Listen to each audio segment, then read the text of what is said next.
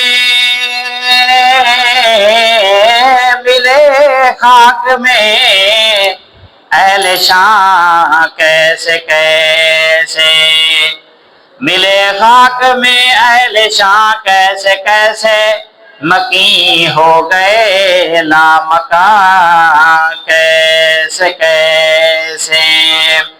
جگہ جی لگانے کی دنیا نہیں ہے، یہ عبرت کی جا ہے تماشا نہیں ہے۔ قابل صد احترام عزیز بھائیو، قرآن مجید فرقان حمید کی آیت مبارکہ آپ کے سامنے تلاوت کی ہے۔ دعا فرمائیں اللہ پاک مجھ بیکار کو صحیح صحیح مفہوم بیان کرنے کی توفیق عطا فرمائے، اور ہم سب کو اس کے مفہوم پر عمل کرنے کی، قبول کرنے کی بھی اللہ توفیق عطا فرمائے۔ عزیزو، یہ ربیع الاول کا مہینہ چل رہا ہے۔ ربیع کا معنی بہار، اول کا معنی پہلی بہار۔ اس وقت عرب کے ہاں یہ معروف تھا کہ جب موسم خزاں ختم ہوتا، بہار کا موسم آتا، تو وہ اسے کہتے تھے پہلی بہار آ گئی۔ پھر کچھ وقت گزرتا تو بہار لمبی ہوتی تو کہتے اب ربیع ثانی آ گیا، اب دوسری بہار شروع ہو گئی۔ تو اللہ کے نبی علیہ السلام کا بھی انتخاب بہار کے مہینے کے اندر ہوا۔ خزاں ختم ہو گئی، چھٹ گئی۔ خزاں کے اندر ہر چیز مرجھائی ہوئی ہوتی ہے، حتیٰ کہ درختوں سے پتے بھی جھڑ جاتے ہیں، ہر چیز مرجھائی ہوئی ہوتی ہے، کسی چیز کے اوپر رونق نہیں ہوتی، ہر چیز بے رونق ہوتی ہے، ہر طرف بے رونقی ہوتی ہے۔ لیکن جب بہار آتی ہے تو ہر طرف لہلہاتی دنیا نظر آتی ہے۔ اب خزاں ختم ہو گئی، اب بہار آ گئی، سرسبزہ آ گیا، درختوں پہ پتے آ گئے، ہر چیز پہ رونق آ گئی، ہر چیز پہ رونقیں بحال ہو گئیں۔ تو انسانیت کے اوپر بھی ایک وقت میں خزاں چھائی ہوئی تھی۔ خزاں تقریباً 600 سال، کچھ عرصہ کم، 600 سال کا فاصلہ گزرا جناب سیدنا عیسیٰ علیہ نبینا علیہ السلام اور حضور علیہ السلام کے درمیان۔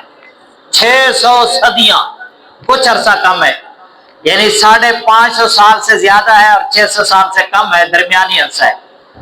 تو اتنا عرصہ بیچ میں گزرا کہ ایک نبی کے گزرے دوسرے نبی کے نہ آنے میں، اور اس درمیانے عرصے کے اندر امت کے اوپر، انسانیت کے اوپر ظلمت کی تاہیں جمتی رہی۔ اتنی تاہیں، ایک تاہ، پھر دوسری تاہ، پھر تیسری تاہ، یوں تاہیں جمتی رہی۔ گناہوں کی تاہیں جمنے لگیں، گناہوں کی تاہیں۔ آپ اندازہ لگائیں، اس قدر تو ظلمت کی تاہیں جم چکی تھیں کہ اپنے جگر کے ٹکڑے زمین میں دفن کرنا آسان ہو گیا تھا۔ اپنے جگر کے ٹکڑے زمین میں دفن کرنا آسان ہو گیا تھا۔ اپنے ہی گھر کے اندر قتل و غارت کرنا آسان ہو گیا تھا۔ اپنے ہی بھائیوں کو مارنا آسان ہو گیا تھا۔ تو یہ ظلمت کی تاہیں ہی تو تھی کہ اس انسانیت کے دائرے سے نکل چکی۔ انسانیت جانوروں والی زندگی آ گئی، کوئی حکومت کرنے کے لیے تیار نہیں، کوئی بڑا بننے کے لیے تیار نہیں، کوئی آگے بڑھنے کے لیے تیار نہیں۔ تو یہ ساری ظلمت کی تاہیں تھی، لیکن اللہ کی ذات دیکھتے رہے۔ پھر اللہ کی ذات نے اپنے محبوب کا بھیجنے کا فیصلہ کیا۔ جب ایک چیز کے اوپر سیاہی جتنی زیادہ جم جائے گی ظاہر ہے اس سیاہی کو پھر ختم کرنے کے لیے، ہٹانے کے لیے، دور کرنے کے لیے محنت بھی اتنی درکار ہوگی۔ تو اللہ کی ذات نے پھر اپنے محبوب کا فیصلہ کیا کہ جاؤ، امت کے اوپر کئی تہیں جم چکی، کئی تہیں۔ بت پرستی کی تہ علیحدہ جمی ہے، بچوں کے قتل و غارت کی تہ علیحدہ جمی ہے، بچیوں کو زندہ درگور کرنے کی تہ علیحدہ جمی ہے، چھوٹی بہت لڑائی جھگڑیوں کو تہ علیحدہ جمی ہے، شراب نوشی، زنا، جوئے بازی، ہر قسم کے گناہ کی تہیں جم چکی ہیں۔ جاؤ اب رگڑا کرو، مالش کرو، صفایا کرو، ریگ مال مارو، امت پہ محنت کرو۔ نبی کو اتنی محنت کرنی پڑی۔ تو اللہ تعالیٰ کی ذات نے قرآن مجید میں فرمایا لقد جاءکم رسول من انفسکم، میں نے اپنا رسول تمہارے میں بھیجا جو تم ہی میں سے ہے، کوئی اور مخلوق نہیں ہے، تم ہی میں سے ہوگا۔ اسے احساس ہوگا کہ بھوک لگے تو کتنی تکلیف ہوتی ہے، پیاس لگے تو کتنی تکلیف ہوتی ہے، زخم لگے تو کتنی تکلیف ہوتی ہے، گرمی میں کیا تکلیف ہوتی ہے، سردی میں کیا تقاضے ہوتے ہیں۔ وہ تمہارے تقاضے سمجھے گا، وہ ساری تمہاری ضرورتیں سمجھے گا، تمہیں دکھ درد کے حالات سے واقف ہوگا۔ میں نے تمہارے میں سے بھیجا ہے، اور پھر ایسا بھیجا ہے جسے تم صادق الامین کہتے ہو، جسے تم محبوب کہتے ہو، جسے سچا کہتے ہو، جس کی 40 سالہ زندگی تمہارے درمیان ہے، اس کو میں نے تمہارے درمیان بھیجا۔ اور فرمایا کیسا بھیجا؟ من انفسکم، تمہارے میں رسول میں نے بھیجا جو تمہارے اندر آ کر فرمایا عزیز علیہ ما عنتم، تمہاری مشکل اس پہ مشکل گزرتی ہے، آتی تم پہ مشکل ہے، آتا غم تم پہ ہے، لیکن اس پہ وہ غم بھاری محسوس ہوتا ہے، تمہارا غم اس کا غم ہے، تمہاری مشکل اس کی مشکل ہے، تمہارا دکھ اس کا دکھ ہے۔ اور حقیقت ہے عزیزو، اللہ اکبر، انسانیت کیا، جانوروں کا دکھ بھی اس کا دکھ تھا، پرندوں کا دکھ بھی اس کا دکھ تھا، حشرات کا دکھ بھی اس کا دکھ تھا، شیر خار جانوروں کا دکھ بھی اس کا دکھ تھا۔ انسانیت کا دکھ تو تھا ہی دکھ، شیر خار جانوروں کا، درندوں کا دکھ بھی اس کا دکھ تھا۔ درندے آئے، آ کر کہنے لگے یا رسول اللہ، آپ کے صحابہ کے ریوڑ پھرتے ہیں، بکریوں کے، بھیڑوں کے ریوڑ پھرتے ہیں، اونٹوں کے ریوڑ پھرتے ہیں، اگر ہم ان کو اچک لیں، کھائیں پیئیں، ان کو اٹھائیں، تو پھر ہم آپ کے صحابہ کے گستاخ ہیں۔ درندہ بھی سمجھتا ہے، آج کا انسان نہیں سمجھتا، اللہ اکبر، درندہ بھی سمجھتا ہے کہ آپ کے صحابہ آپ کی جماعت کے لوگوں کو تکلیف نہیں دے سکتے، ہم اگر ان کو اٹھائیں، ان کو تکلیف دیں تو تیرے صحابہ کو دکھ اور تکلیف، اور اگر نہ اٹھائیں تو کہاں سے کھائیں پیئے، آخر ہماری خوراک کہاں سے ہے، ہمارے لیے رزق روزی کا انتظام اللہ نے یہ کیا۔ آپ نے صحابہ سے کہا کہ میاں اپنے جانوروں کا، اپنے ریوڑوں کا خیال کیا کرو، اور انہیں کہا تم بھی ہاتھ پلہ مار لیا کرو، تم بھی ہاتھ پلہ مار لیا کرو۔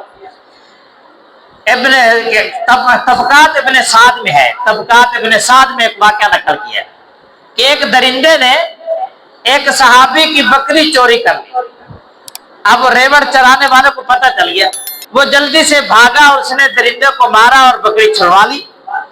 اب درندہ بولا، درندہ کہنے لگا کیا تمہیں پتہ نہیں ہے اللہ کے نبی نے ہمیں اجازت دی ہے کہ ہاتھ پلہ مار لیا کرو؟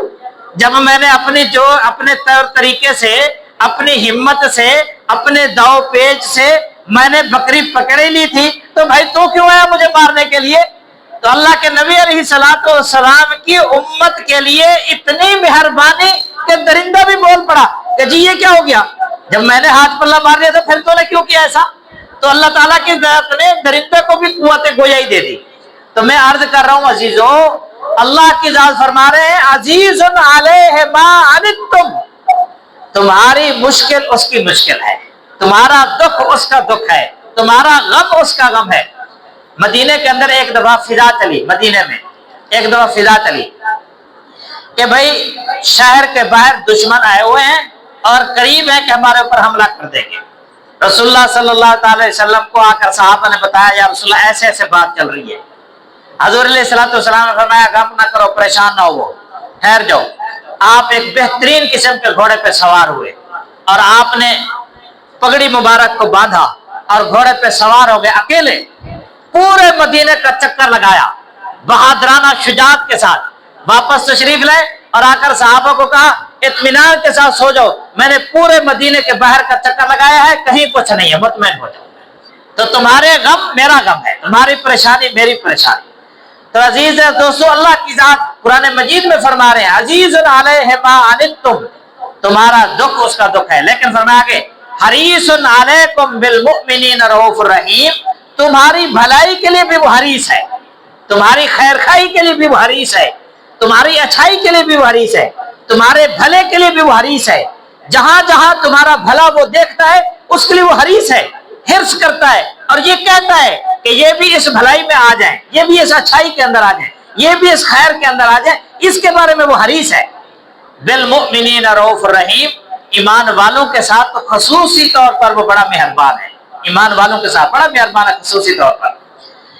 تو میرے عزیز دوستو، آپ علیہ الصلوۃ والسلام نے ایک موقع پہ فرمایا تم سارے جہنم کی طرف بھاگے جا رہے ہو اور میں کھینچ کھینچ کے جنت میں لا رہا ہوں، یہ ہے حریص، یہ حریص کہ تم جہنم کی طرف لپکے جا رہے ہو اور میں پیچھے سے کھینچ کر کے جنت میں ڈال رہا ہوں، تمہیں کھینچ کر کے جنت میں لا رہا ہوں، کھینچ کر کے۔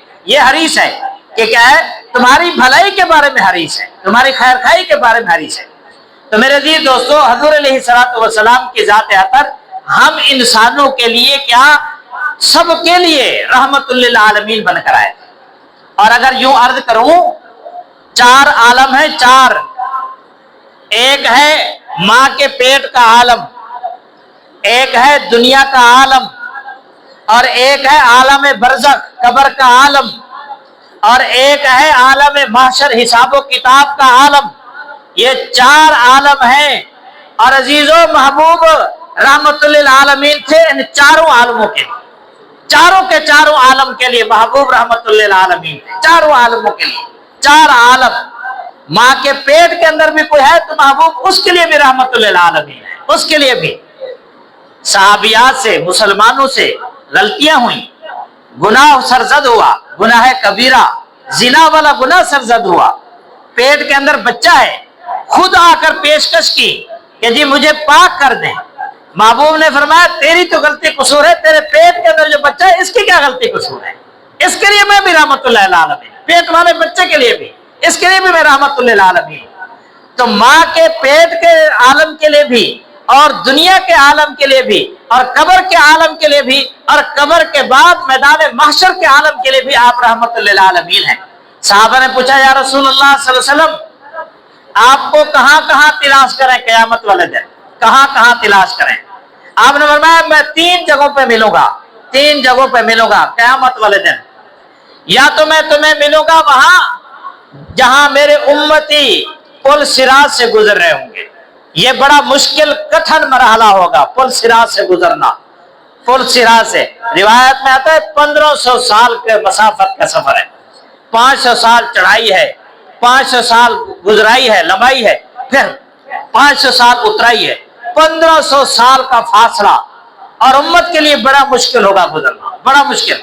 اور میں بعضے تو ایسے گزریں گے جیسا کہ تیز بجلی، اور بعض ایسے گزریں گے جیسے تیز ہوا، اور بعض ایسے گزریں گے جیسے تیز گھوڑا، اور بعض ایسے جو گزریں گے جیسے تیز دوڑتا انسان، تیز دوڑنے والا، دوڑ لگانے والا انسان، اور بعض ایسے چلیں گے جیسے کچھ تیز چلنے والا، اور بعض ایسے ہوں گے جو نارمل چال چلیں گے ایسے گزریں گے، اور بعض ایسے ہوں گے جو چلنے والے ابھی چلا ابھی گرا، ابھی چلا ابھی گرا، یوں ڈگمگا کے، ابھی چلا پھر گرا، پھر چلا پھر گرا، یوں اس کشمکش میں چلیں گے، بھی میں پار ہو جاؤں گرنے والا ہو گیا، پار ہو جاؤں پھر گرنے والا ہو گیا، یوں خوف اور امید کے عالم میں چل رہے ہوں گے۔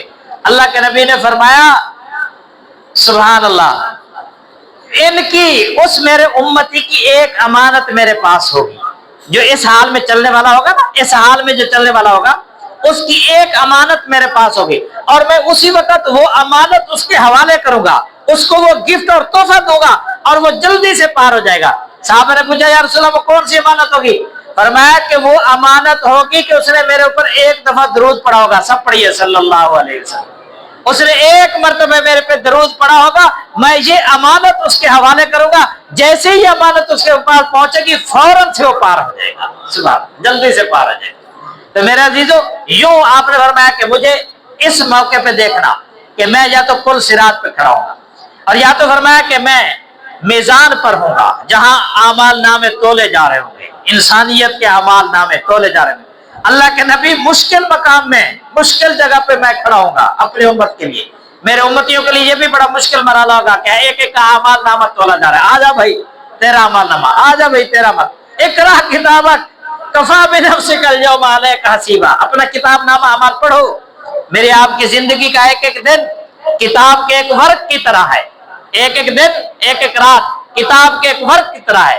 زندگی کا ایک دن پورا ہوتا ہے، کتاب کا ایک ورق پلٹ دیا جاتا ہے۔ دوسرا دن شروع ہوتا ہے، کتاب کا دوسرا ورق پلٹ دیا جاتا ہے۔ تیسرا دن شروع ہوتا ہے، کتاب کا تیسرا ورق پلٹ دیا جاتا ہے۔ یوں ایک ایک زندگی کا دن کتاب کے ورق کی طرح پلٹا جا رہا ہے۔ کتنے ایسے ہیں جن کے کفن بازار میں آ چکے ہیں، کتنے ایسے ہیں جن کے کفن تیار ہو چکے ہیں، کتنے ایسے ہیں جن کے لیے ایک مہینہ رہتا ہے، کتنے ایسے جن کا ایک ہفتہ رہتا ہے، کتنے ایسے جن کا ایک دن رہتا ہے، کتنے ایسے جن کے سانسیں رہتی ہیں۔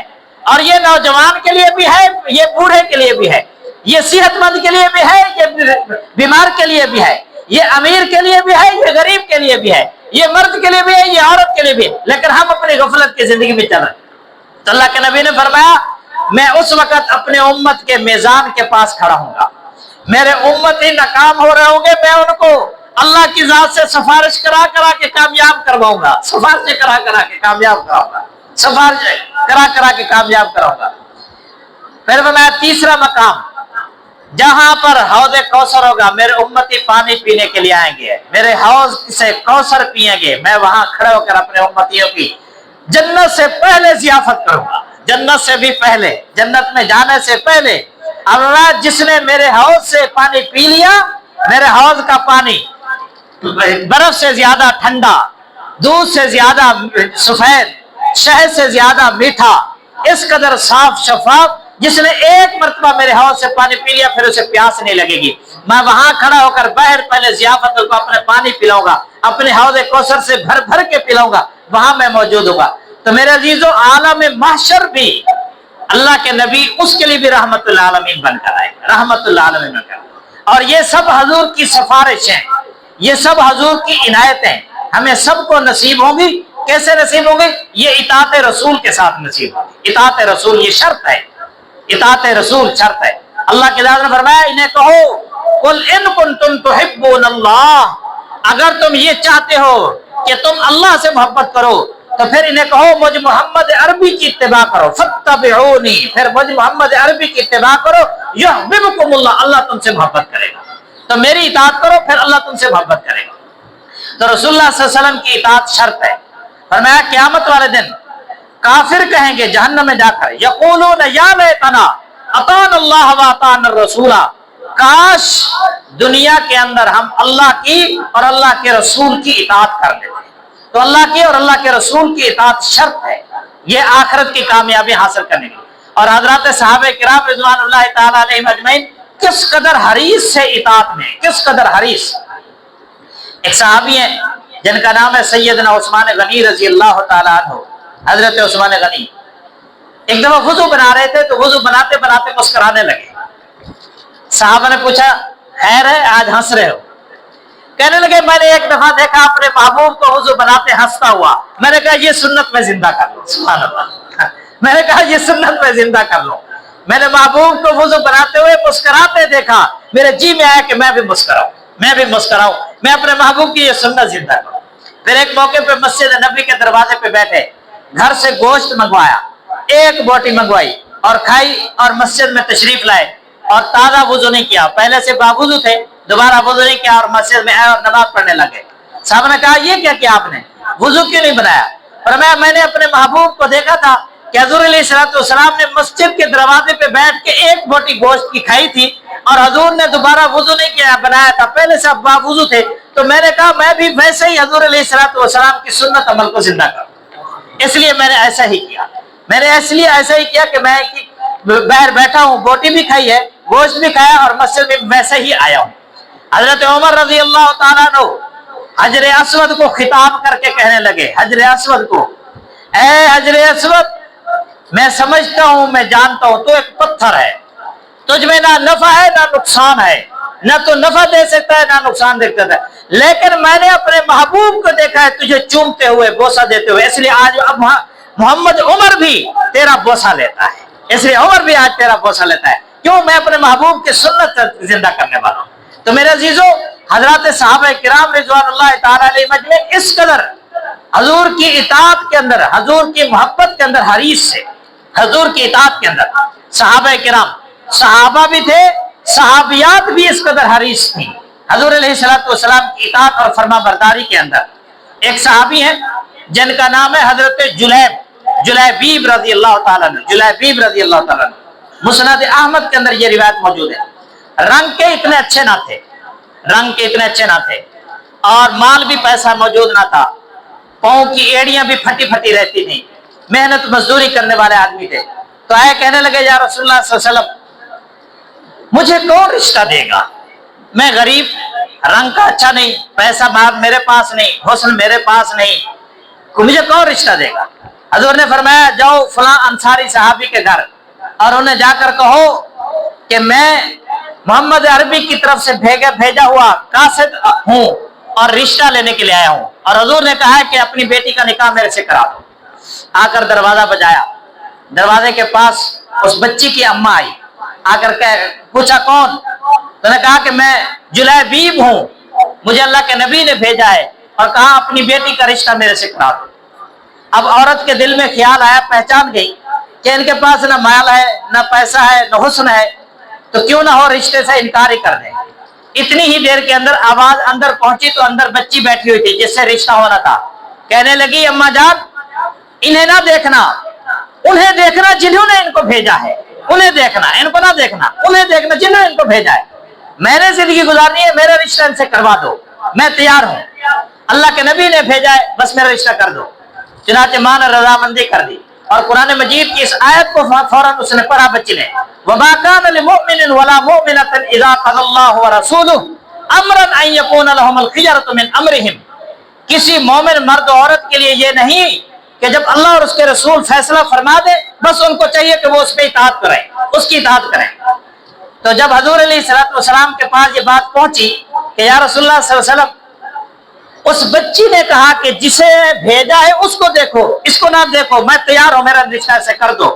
حضور علیہ السلام نے مبارک ہاتھ اٹھا دیے، جوش میں آ کر، موڈ میں آ کر، جسے ہم کہتے ہیں موڈ میں آ کر، جوش میں آ کر ہاتھ اٹھائے، یا اللہ، اس بچی نے میرے پیغام کی وجہ سے رشتے کو قبول کیا، اللہ اسے مالدار کر دے، اسے مالدار کر دے، اللہ اس کے گھر کے اندر مالدار بنا دے اور اسے اپنے راہ میں خرچ کرنے والا بنا دے۔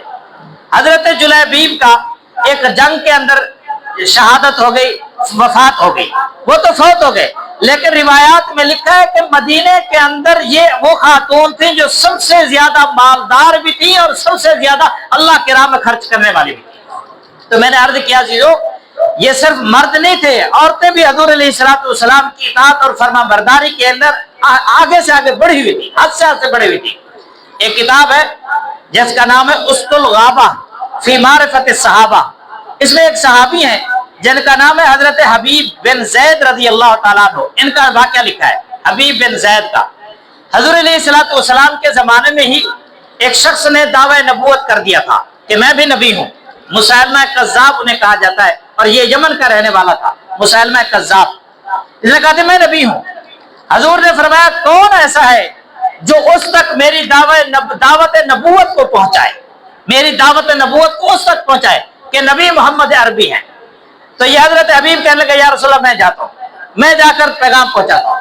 اکیلے تنے تنہا پہنچے، تنے تنہا۔ اب اس نے جو ہے، اس کے بھی ماننے والے اپنے تھے، حواری تھے، انہوں نے جو ہے ان کو گرفتار کر لیا۔ گرفتار کرنے کے بعد انہوں نے حضور علیہ السلام کے دعوت نبوت کو پہنچایا۔ اس نے کہا، نبی تو میں ہوں، وہ نبی نہیں ہے، میں نبی ہوں، وہ نبی ہے تو میں بھی نبی ہوں۔ تو انہوں نے کہا، نہیں، نبی محمد عربی صلی اللہ علیہ وسلم ہے۔ اس نے کہا، مجھے نبی نہیں مانتے؟ یہ کہنے لگے، نہیں، میں نبی نہیں مانتا آپ کو۔ اس نے کہا، ان کا دائیں ہاتھ کاٹ دو۔ حضرت حبیب بن زید کا دائیں ہاتھ کاٹ دیا گیا۔ پھر پوچھا، میں نبی ہوں؟ میری نبوت کا اعلان کرتے ہو؟ نے کہا نہیں، نبی محمد عربی صلی اللہ علیہ وسلم ہے، آپ نہیں ہو۔ انہوں نے کہا دوسرا ہاتھ ان کا کاٹ دو، دوسرا ہاتھ کاٹ دیا گیا۔ پھر پوچھا ہاں جی میں نبی ہوں، مجھے نبی مانتے ہو؟ کہنے لگا نہیں میں نہیں مانتا۔ انہوں نے کہا ان کا سیدھا پاؤں کاٹ دو، تیسرا پاؤں کاٹ دیا گیا۔ حضرت پھر پوچھا ہاں جی میں نبی ہوں، مجھے نبی مانتے ہو؟ انہوں نے کہا نہیں میں نبی نہیں مانتا تجھے، نبی محمد عربی صلی اللہ علیہ وسلم ہے۔ انہوں نے کہا چوتھا پاؤں ان کا کاٹ دو۔ دونوں بازو کٹے، دونوں پاؤں کٹے، ہاتھوں سے مفلوج، پاؤں سے معذور مفلوج ہو گئے۔ پھر اس نے پوچھا ہاں جی بتائیے مجھے نبی مانتے ہو؟ انہوں نے زبان سے فرمایا نہیں میں تجھے نبی نہیں مانتا، نبی محمد عربی صلی اللہ علیہ وسلم۔ انہوں نے کہا اس کی زبان کھینچو اور اس کی کاٹ دو، اور حضرت حبیب بن زید کی زبان کو کھینچ کے کاٹ دیا گیا، زبان سے خون بہنے لگا۔ کہا ہاں اب بتا مجھے نبی مانتا ہے؟ حضرت حبیب نے کہا نہیں، سر گردن ہلا کر کہا نہیں میں نبی نہیں مانتا، نبی محمد عربی صلی اللہ علیہ وسلم ہے۔ انہوں نے کہا اس کی گردن اتار دو۔ حضرت حبیب کی گردن اتار دی گئی۔ اور یہی قصہ اور یہی واقعہ ان کی والدہ کے پاس پہنچا۔ ام کلثوم انصاریہ خاتون تھی، آ کر کہا کہ تیرے بیٹے کو یوں بے دردی کے ساتھ شہید کیا گیا۔ تو کہنے لگی لہٰذہ الیوم، یہی تو دن تھا رضعت جس کے لیے میں نے اپنے بیٹے کو دودھ پلایا تھا، یہ تو میرے لیے فخر کی بات ہے، میں نے اسی دن کے لیے تو اپنے بچے کو تیار کیا تھا، میرا بیٹا اسی طرح سے قربان ہونا تھا اور میں نے اسی لیے ہی اپنے بیٹے کو دودھ پلایا تھا۔ تو میرے عزیز دوستو دیکھیے کس قدر قربانی کے ساتھ آج ہمیں اسلام کے لیے ایک پتھر بھی نہیں پڑا، آج ہمیں اسلام کے لیے ایک گالی بھی نہیں پڑی۔ آج ہمیں کوئی لاکھ روپیہ دے تو آج کا ہمارا مفتی بھی بک جاتا ہے، کوئی لاکھ روپیہ دے، کوئی جو ہے بچی کا رشتہ دے دے تو ہم مسلک چھوڑنے کے لیے تیار ہو جاتے ہیں، مذہب بدلنے کے لیے تیار، مسلک چھوڑنے کے لیے تیار، قادیانیت رافضیت اختیار کرنے کے لیے تیار، ایک گالی سننے اور برداشت کرنے کے لیے تیار نہیں۔ اور یہ وہ صحابہ کرام رضوان اللہ تعالی علیہم اجمعین ہے کہ جن کو اس قدر بے دردیوں سے شہید کیا گیا لیکن پھر بھی اپنے بات پہ ڈٹے اور پکے رہے، تبھی تو اللہ نے پھر ان کے لیے خوشخبریوں کے اعلان کیے، تبھی تو پھر ان کے لیے رضاعت کے اعلان ہوئے۔ تو اس لیے عزیز دوستو ربیع الاول کا یہ پیغام ہے، وہ یہ پیغام ہمیں دیتا ہے کہ اطاعت رسول کے اندر کامیابی ہے، اللہ کے رسول کے ساتھ محبت ہو، اللہ کے رسول کے ساتھ عقیدت ہو، اللہ کے رسول کی اتباع ہو، یہ پھر کامیابی ہے۔ اللہ پاک مجھے آپ کو ان باتوں پہ سننے، عمل کرنے اور آگے پہنچانے کی توفیق عطا فرمائے۔ وآخر دعوانا الحمدللہ۔